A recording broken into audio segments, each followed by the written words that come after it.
I just poured apple cider vinegar in my hiking backpack because I like to stay hydrated when I go on my hikes.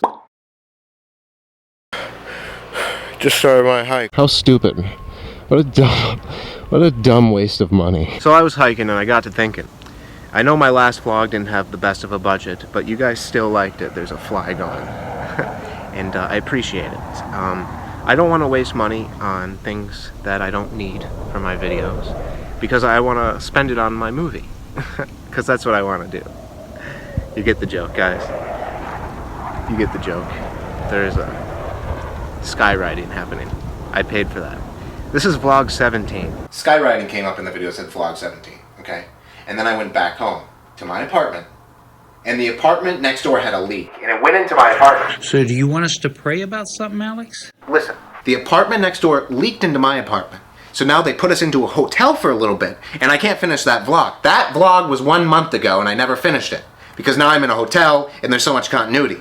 And I'm here explaining to you what happened. Okay. All right.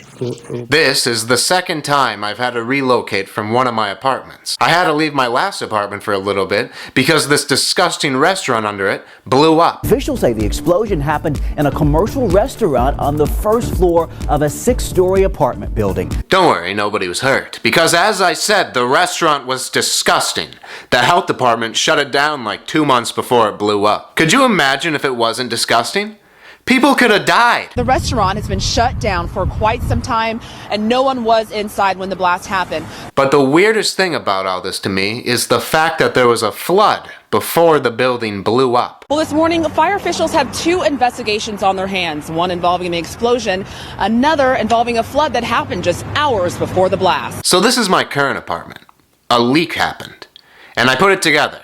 A flood happened in the other one, and then an explosion happened after that. So I thought a leak would then lead to something like an explosion, so I had to leave, so I had to run away. But I didn't know where to go, so I wanted fate to decide. Who?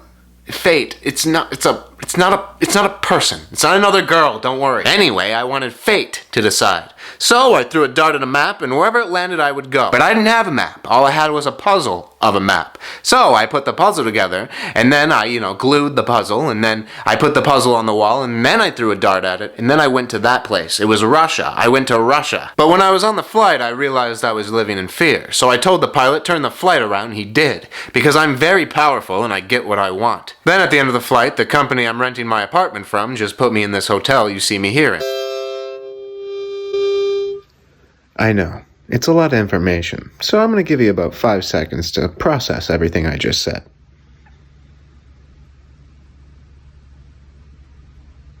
Alright, back to the video. After 26 days, I left the hotel and was allowed to go back into my apartment. So I'm back in my apartment again and an explosion never happened. So everything you just watched really is nothing but me just overthinking about a situation. I should probably see a therapist, but I won't see a therapist because I have to pay my taxes, and I can't afford one. Taxes. The thing the government uses to spy on you and cover up their crimes against innocent people. Taxes. Father, I pray over Alex, Lord. And I pray, Father, over these ideas in his mind.